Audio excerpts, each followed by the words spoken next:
Hello, everyone, and welcome to this week on Fit as a Fiddle. Our guest today is LaShanda Dandrich. She is an international board-certified lactation consultant and the co-founder of the Lactation Learning Collective, which is based in a couple of different neighborhoods and boroughs around the New York City area. LaShanda is amazing. She has such a wealth of knowledge and all the work that she does surrounding breastfeeding and lactation support and chest feeding, and really helps families and parents and caregivers help transition into that new phase of their life, which can sometimes seem so daunting for so many folks. But just making that, with education and with knowledge, you can make the process so much easier and smoother, at least from understanding, what your body's doing and this new human that you have to support. So we're really excited to talk all things lactation today with LaShanda. So welcome on the show today. Thank you. Thank you. Absolutely. I'm happy that you're here. So LaShanda, why don't you first introduce yourself a little bit more in depth and what the work that you do, also talking about, how your IBCLC background kind of supports and helps, all the different things that you offer and things that you do to help support families. Yes. Well, thanks again. So I am LaShanda. I'm an IBCLC. And for those of you listening that may not have heard those letters, the IBCLC, as Neha said, is the International Board Certified Lactation Consultant. So there are different degrees of lactation support out there. All of them have their valid, support challenge, their valid support systems. But in the world of lactation, an IBCLC is, I would dare to say, the most experienced. There's a way to get to the IBCLC. You take an exam, and it comes with a lot of hours of mentoring under another IBCLC in order to take the exam. So you end up seeing a lot of different parent-baby dyads. So it gives you a lot more knowledge as opposed to a peer support person or what's a CLC, all these other different, again, certifications in the world. And usually the IBCLC is the one that's going to get you reimbursed from your insurance. So that's always good to know. That's always fun. Yeah. But I became an IBCLC in 2014 after having my own daughter, having what we thought was a great breastfeeding relationship. And it spurred me to want to start talking about it, as it does a lot of people. Once you have your baby and go through all the things of parenting, right, it spurs you to want to have a lot more conversations that we're not having prior to having children. So I just wanted to help parents out there. I ended up being a postpartum doula as I was getting my IBCLC. And once I became an IBCLC, that process is also pretty daunting and challenging, has its own challenges. So I also wanted to help people become IBCLCs. That's how the Lactation Learning Collective was born. So we're kind of twofold. We are out there supporting families, right? So we do support groups, in-person support groups. Luckily, we've been able to have those up and going. So as you mentioned, I have one in Harlem. I'm based in Harlem. And also Allison and Tricia, who are my partners, they are in Brooklyn at Greenpoint at the Wild. So our wish is to have a group in almost every neighborhood around New York, especially the neighborhoods that are a little harder to reach or don't have as much support. And in doing that, we bring on people who are mentees who are looking to get the IBCLC credential. Like I said, you have to mentor under an IBCLC. So we bring them on so they can also support, obviously, their families. A lot of them happen to be doulas or are in the work and already seeing people or talking to people. So they come to the group, they're able to gain their hours, the community is able to get support. So it's a win-win for both. Incredible. I love that kind of helping people, serving the community, but at the same time, increasing the number of people and the support that goes into the work to do that in the first place. And I'm sure that it creates a really great community of practitioners who kind of speak the same language, have the same kind of dialogue, and are able to really help people cohesively. And in New York City, I don't know, I'm going to just throw this question out there to you.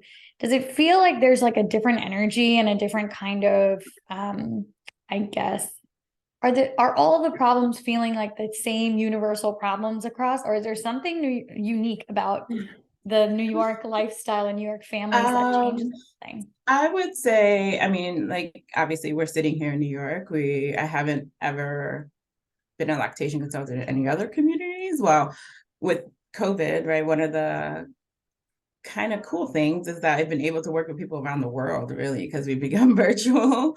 So in that sense, I would say that yes, there are these underlying, like, common problems, common challenges that you do see across the board with, people once they start feeding. But I would say New York, we have our personalities that are a little, should we say type A? I'm sure you see them too. Oh, yes. And so sometimes, as a New Yorker, right? And just that flow, you want to get things done. You want to like, where can I buy that thing? Or where can I go? And who's going to help me? And so sometimes it's like, just gotta slow down. Let's take some deep breaths. Let's look at this. So I would say, and that, being born and bred in New Yorker, I would say that's just our innate style, and it's not a bad thing. But Right. yes, I would say certain in this city, certain populations, it's like, yeah, it's like not something that you can just, Amazon or Uber Eats to your door. It's like we have to sit back and take some time, but that can be a challenge, right? So when I'm talking to mentees and stuff, it's not, as we're going to get into today, it's not just about latching your baby all the time. It's really about what is happening in that parent baby dyad, in that family space that can really affect feeding. It's not so much the physicality of like latching the baby or the way you're positioning. It's really, I was just having this conversation today with a client. I did my group this morning, right? It's really mental. It's a really mental process that you have to go through when you're feeding, with parenting in general. Yeah, absolutely. Well, I would love to just kind of dive into that since we're starting to touch on all of it. So for you, I mean, again, it's mental, it's physical. There's a whole lack of sleep element and like that whole, how that affects your brain and your ability to regulate emotions and feel pain in your body that's more physiological and all that stuff. So what do you feel like I mean, you can say more than two or three, but what do you feel like is kind of some of the most common complaints or challenges or issues that people tend to experience that sometimes they just have no idea that they would have to come across those challenges? Yeah.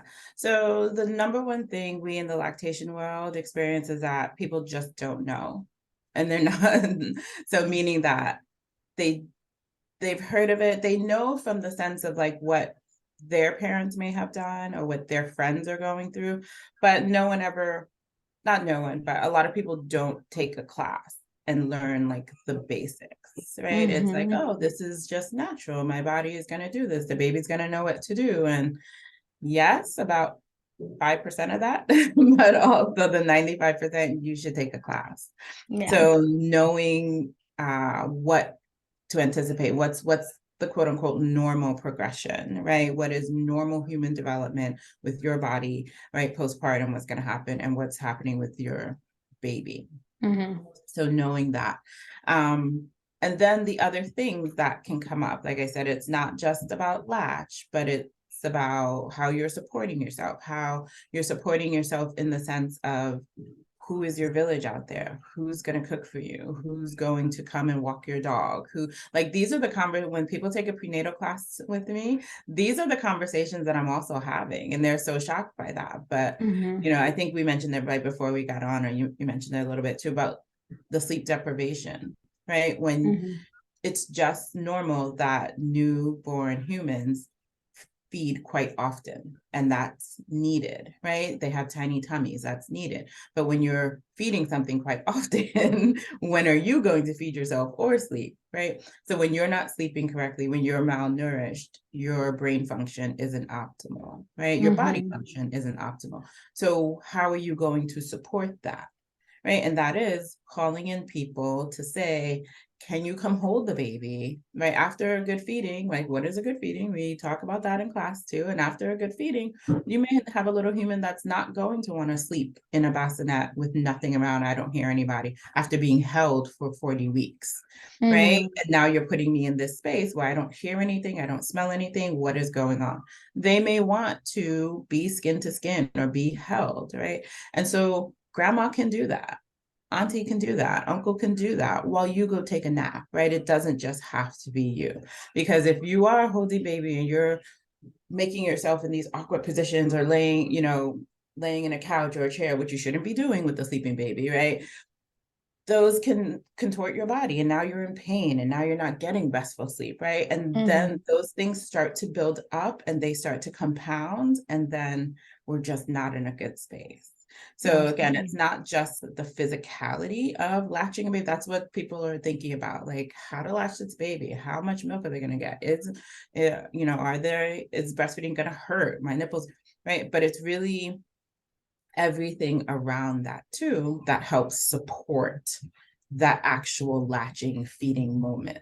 Mm-hmm. Absolutely.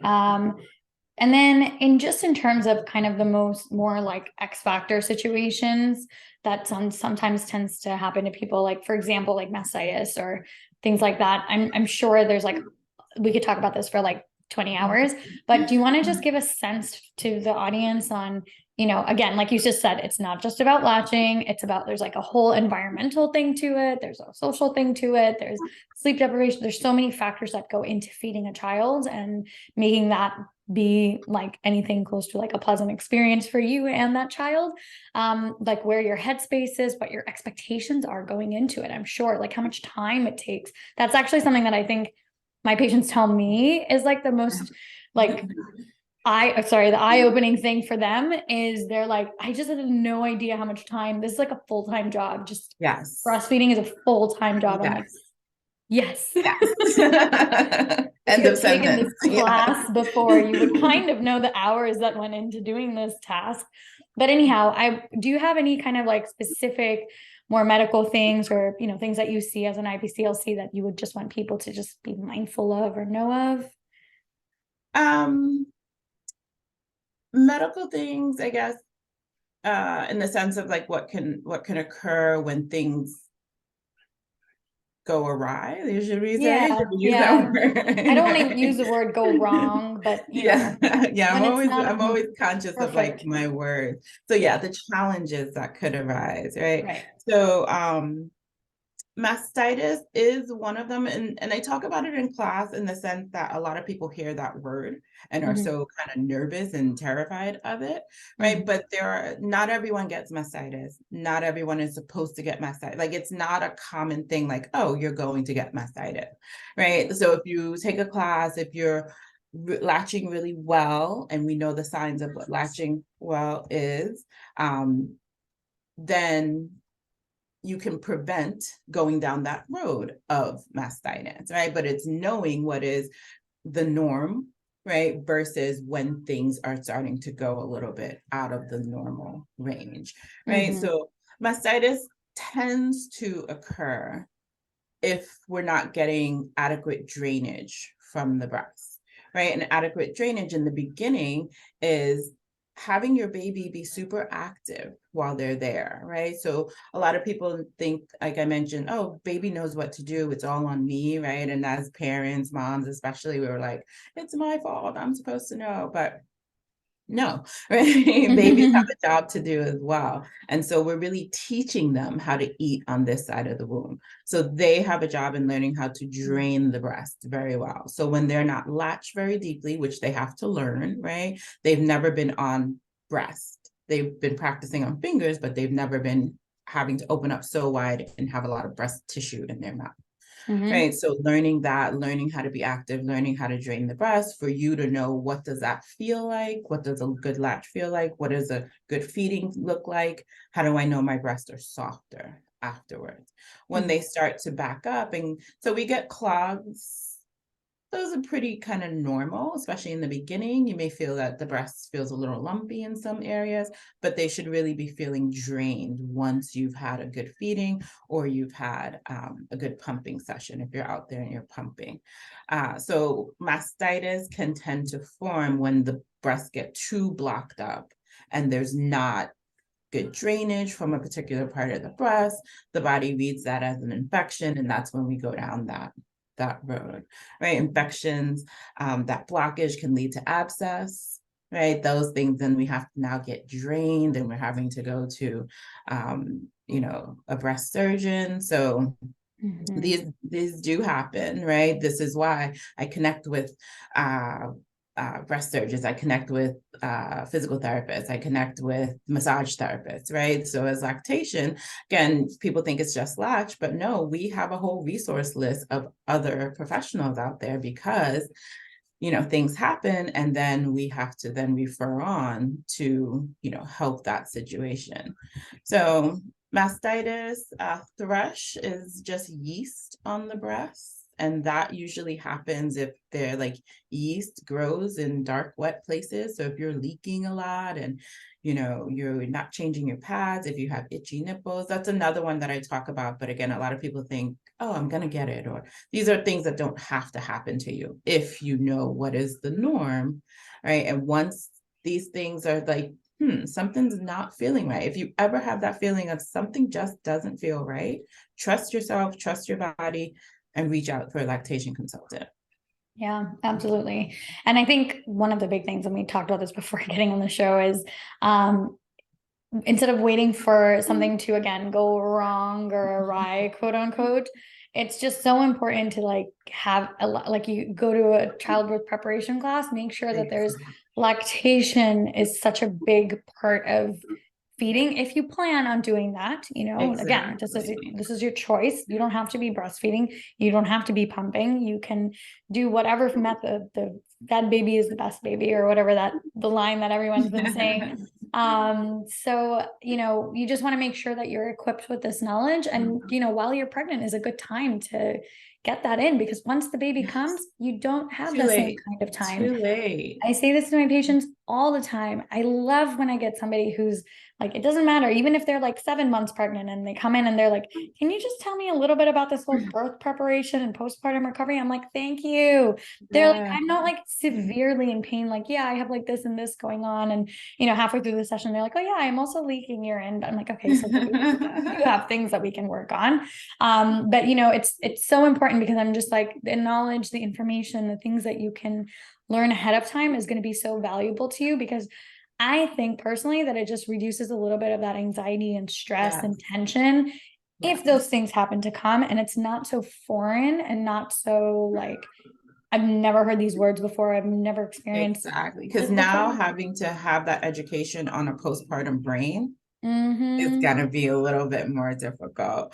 So you were saying having someone early, yes, but also the choices. So if you're choosing not to breastfeed, right, if you don't want your body to make milk, still reach out to a lactation consultant prenatally, right? Because the hormonal shift, right? The body doesn't know that you've made that decision. And that hormonal shift of the body increasing milk production. So you're making milk at 16 weeks, right? So once your baby is born, the placenta leaves the womb, your body's going to go into making more milk anyway, because it's knows that a human is on the outside and I have to feed that human. That's what we do as mammals. So if you're choosing not to continue making milk, you want to reach out to a lactation consultant so we can talk about suppressing that supply early, because we've had people get mastitis from that. Because if you're not releasing the milk, then you end up with mastitis. So if whatever plan you're thinking about, if you're sitting here and you're listening to this, you're pregnant, if you're a professional out there that are working with pregnant people, they have some sort of coverage. Let me rephrase that. They should have some sort of coverage through their insurance company that allows them to meet with a lactation consultant. So just even, and prenatally, so just even having the conversation to say, this is what I'm thinking, right? So that's what lactation consultants, what we do. We're there to meet you where you are. We're not here to push an agenda like you have to breastfeed. We're here to meet you where you are. So some people, there are some conditions out there where we know that there may be an impact on milk production, right? If you have diabetes, if you're going through IVF treatments, if you have hypothyroidism, right? There are certain hormonal things that can prevent either your milk supply coming in or your milk supply being full, right, to support that baby. So if this is your history, you know your hormonal history, reach out to a lactation consultant prior to birth so we can talk about what may come. We never know, right? I've had people reach out to me that have had breast reductions, right? So any surgeries to the breast where they've removed the ducts, right? There may be a risk of low milk production or no milk production. But I'm not a magician. I don't know. Everybody's body is different. I've had people who do make milk. I've had people who don't make milk. But being prepared, right, on what the possibilities, things that can happen, working with somebody who's seen many clinical presentations of these things can help you once baby's here, right? Because like you said, once baby's here and now you're looking through your medical books, so now you're like asking your friend, what lactation consultant did you deal with? Like, that's pretty stressful on your mind. So just getting a name, right? LaShanda Dandrich, if you need to talk to me, right? Yes. The Lactation Learning Collective.com, just getting a name, right? So we can just have a talk. And again, it's either through your insurance or, you can pay out of pocket, and then we give a super bill with codes that you can get reimbursed from your insurance. So there are ways, and we're always helping, right? If I can't take your insurance, then I'm going to pass you on to a colleague that may take your insurance. But really having a plan, right? So just like people go into having a birth plan, you really need a postpartum plan. And if part of your plan is having your body make milk to feed your baby, you want to have a team of people that's going to help you. Absolutely. I'd love to actually switch gears into positioning for feeding. Because I think that that's like a really fun topic. And I know that there's a lot of like holds and things. And I sometimes will talk to my patients about that and work on more of like the musculoskeletal aches that sometimes arise when people have discomfort with just the longevity of sometimes like the feeds themselves. But I'd love to just hear from you, your first thoughts on just making the body more comfortable, like during the actual process, like say baby's latching, things are going okay in that perspective, but it's more so like the physical act of holding, feeding, caring. So again, this is why I connect with physical therapy, right? Because things can arise. And especially if you have clients, and I think we spoke about this, if you have clients that are coming to see you like in pregnancy and they're having some body, discomfort, you want to tell them if they're going to be breastfeeding, they should really reach out to a lactation consultant so we can figure out the positioning. So positionings in general, we've heard of like the names out there, cradle, cross cradle, football, right? There's some funky names out there. The one thing I tell people when they take a class with me is that whatever position works for you, works for you. There are no shoulds or shouldn'ts, we say, right? And sometimes you'll get, those sometimes the bedside nurses or the doctors are like, oh, you should do this because you had a C-section, you should do this. Or, and there's no should or shouldn't. It's really what is comfortable to you first. That's the other thing. Make sure you are comfortable first. Your baby will adjust, but you need to be comfortable. Do not contort your body. Right? I'm just like fist pumping the air for those of you in the audio who don't have the video right now. We don't unless you are a contortionist, like that's different. but do not contort your body because you're like, oh, the baby latched in this way and they're latched and they're quiet and I'm just gonna be hunched over them for the next 40 minutes, right? That's not good. So make sure you're comfortable first, right? And make sure baby's comfortable too, in the sense that, we think the uterus, the womb, which it is, a wonderful place, right? But, think about being jammed in a tight place for 40 weeks, right? Especially the last few weeks. Sometimes babies come out and they have like a little crick neck or something, they have aches and pains too. They can't physically tell us that they have aches and pains in a certain area, but it shows up. So if you are doing a particular position on one side, and the baby's not latching well, that latch feels a little bit more pinchy, or the baby's giving you signs where they're coming off and they're contorting their body, maybe you need to do a different position on that side. That's what the positions are about, right? So whatever works for you and your baby, right, works for you and your baby. End of statement. I love it. But the main thing is make sure you are comfortable, right? And things come up, right? I've had a client who I went to go see them. The latch was super painful, right? I went, we adjusted, and it was like, okay, this is actually really good. But they were still in pain, right? And I was like, what is happening? Oh, you hear the sirens going by, sorry. It's like, what is happening? We started talking. It turns out she had an episiotomy that wasn't feeling so great, right? We were doing a seated position. So we got her in a more laid back position, more relaxed, where we took some of the pressure off her perineum, right? And that was helpful. But talking more, she said, yeah, I'm going to call the doctor because she, just wasn't feeling right. Called me back a couple of days later, and she actually had an abscess forming. And so it wasn't the actual latch. It was because she was tensing so much because of, what was happening down below, that the latch couldn't feel 100% better, right? Yeah. If we're tensing certain places, right? So even like when someone's latching and I go in and their shoulders are at their ears and stuff, like, okay, the latch looks better to me. Can we now see if we can drop your shoulders? And when they do, it's like, oh yeah, this feels better, right? Yeah. We were talking about that before, about how it's sometimes so much in the brain of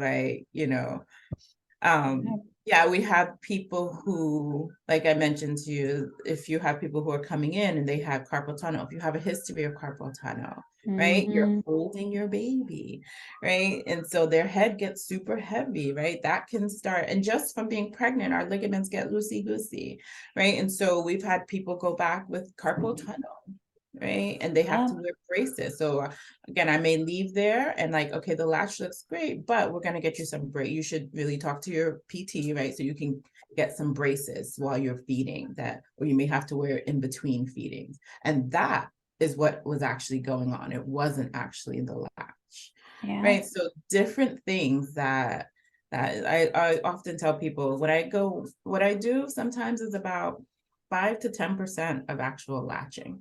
The other like 95 to 90% is really about, let's go in, let's assess. Do you actually need a burger? Right? Let's get you a burger because you haven't eaten in 2 days a real meal, right? Latch the baby. We do a position where mom can be hands-free and her partner gets her a burger. And that's what we needed. So I love that. Yeah. Love everything you said, LaShanda. The main thing being, you have to be comfortable first. I say this a lot to my patients, but I'm like, you need to feel like your baby's coming to breast. You're not coming to baby. Breast does not come towards the baby. Your environment is so important. And then it's not just with feeding. There's like all the baby tasks, like move the Amazon box out of the way before you get the baby like 3 feet away from you from whatever, the bassinet or from off the floor. Like you can't contort, like you said, you can't contort your body and demand so much of it because the environment is not in supporting and really offering any kind of help to you. There's, you have the power to influence your environment. So I always say, as many supports and cushions as you need. Those products out there, I won't name them right now because that won't be good, but and that's not enough. Like that one cushion that you get from your baby registry, it is so not enough. You need like 5 of the different sizes and different shapes. You're different, like they're not made for the exact same human, for the exact same baby. The space between your thigh and your breast is how much actually more than that is how much cushion you need to let baby sit if your arms are too tired to hold the weight of your baby, right? So all of this manifests in the, like you said, the wrist, the elbow, the shoulders, the neck. For sure. Then it The starts neck. Oh creating my chest goodness. breathing and anxiety and this shortness of breath and this whole thing that's like, we need to open, like all things baby are like here, right? And we just need to be, I'm like, by the end of our breastfeeding setup, sometimes I'm like, you need to feel like a goddess, like hands free, that like baby's just like on you. And like, kind of kidding, but I'm like, kind of not kidding either. Kind of not kidding. Yeah. Some other helpful things, again, for people out there listening is I say, like, put your feet up. Right? Because when you put your feet up and you're hunching over, that is you're gonna feel that, right? You're like, oh, but if you put your feet up, we naturally we will recline. Yeah. So think about getting like a little step stool or ottoman and put your feet up. That'll help you like recline and drop those shoulders because it's hard to. Yeah. So if, again, for people listening, a little like quick thing I like to have people remember is you put your nipples to your baby's nose to make them open up wide. So nipple to nose, wait for the wide mouth, and then baby to your body. So if you can think of those three things when you're latching, to break it down to the simplest: put my nipple to my baby's nose, wait for that wide mouth, bring my baby to my body. Right? No matter what position you're doing, if you do those three steps, you're ideally going to get a wide, deep latch. Yeah, perfect. Right? And we're teaching baby how to do that. Right? If you're just shoving the burger into baby's mouth, they're not going to learn, right? They have to learn how to come on deep and take in a mouthful of breast. Yeah. And this all comes from like the neuroscience, like the pediatric neuroscience, like their reflexes, the way that a baby's brain processes, even when they're in the womb, they start to develop some of these reflexes. And so when they come out into the world, like, sure, they're reflexive, but a reflex always has a stimulus, right? Like think of, for the most common example for listeners, like what do you do when you're at the doctor's office when they take that hammer and bang your knee? Then your knee reacts. That's the reflex, right? But there was a stimulus to get that reflex going. And so that's what LaShanda is kind of trying to touch at, is that there are strategies and tools, like there's so many more that you can, there's like a wealth of knowledge within the breastfeeding world and lactation support, where you can foster these reflexes and help the baby like get their innate, brain capacity and your maybe more like innate ability to produce that milk with all those hormones surging in you, and have those things match. And there's like this little middle ground that's missing, and that's called IBCLCs. So this is fantastic, LaShanda. I'm so happy that we had this conversation today. It's just incredible, like how our worlds can collide and in so many capacities. And I don't think I told you, but before I did lactation, I was a physical therapy assistant. So that's also like, so like I got the like mechanics of it. Like when I'm helping people like that, that kind of kicks my brain, kind of kicks back into that. I love that. I actually had no idea. So that's awesome. I'm like more your fan now, if that was even possible. Amazing. Okay. Is there anything else that you feel like is important to add in today? I just want to leave people with, like I mentioned, I touched on it, but if you have any doubts whatsoever, if like something's creeping in your brain that you're like, I'm not sure if this is okay, or I just want the validation that I'm doing it right, reach out and ask. Right, ask an IBC again, especially if you have the coverage, right? Shameless plug. I am on some platforms, right? So the Lactation Network is one of them, and if you put in your information, you get 6 visits, and you can use that over the span of your feeding journey. So it's not just the immediate. Sometimes I meet with people for that initial, once the baby's home and we do a prenatal, we meet once the baby's home, and then they're not reaching out to me until they're ready to go back to work and start pumping. Yeah. Right. So it's really the span of your feeding. Lactation consultants are not just for in the beginning. We see people down the road, because we didn't get a chance to touch on it, but those aches and pains, people come back to us because now they have a toddler that wants to run all around the house with their nipple in their mouth, and like that's not fun either, right? So what is it like feeding an older baby that wants to do gymnastics, right? We call it nurse nastics, right? Wow. So again, the whole span. But I think what we are not taught, which I want to leave everyone with, is that trust yourself, right? When I meet with you, I trust you. You are the expert on your body, right? So trust yourself. And if something is just not feeling right, definitely reach out so you can get the answer that satisfies like what you need. Absolutely. So actually continue your plug. Where do people find you specifically if they want to reach out to work with you?